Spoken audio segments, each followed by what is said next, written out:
Өзің боқ та білмейді екенсің ғой дейді. Қазақтың сөзі ғой енді, боқ та білмейсің деген. Сол жанама мағынасында ғой енді, тура мағынасында да қазір соңғы кезде боқ та білмейтін адамдар көйіп кетті. Бұл неге боқ моқ деп жаман сөйлеп отыр деп сөкпеңіздер. Абайдың өзі айтады, тадан бір боқ көтерген боқтың қабы өлсең сасық боласың одан тағы деп, иә. Сол сияқты қазақтың ауызекі тілінде қолданыстағы сөз. Соңғы кезде біз соны қазақ сөзді айтуға арланып, биологиялық қалдық деп, әдемі деп айтып жүрміз. Осының әңгімесіне келейін деп отыр. Мына малдың қия кесегі тастаған. Соның өзі әртүрлі.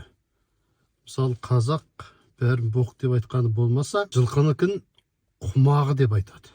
Түйенікін құмалағы дейді, сиырдікін жапа деп айтады. Қойдікін, ешкінікін құмалақ деп айтады. Ал енді далада жатып кеуіп қалғанын тезек деп айтады. Қорада малдың астында тапталып жатып, тоң болып қатық болғанын қи деп айтады. Ал соның әбден малдың аяғыменен соқталғанын көң деп айтады. Бұл да енді қазақ сөз болғандықтан мен жеке-жеке айтып кетейін деп отырмын. Ал осыны білмейтін, боқ та білмейтіндер жетеді қазір.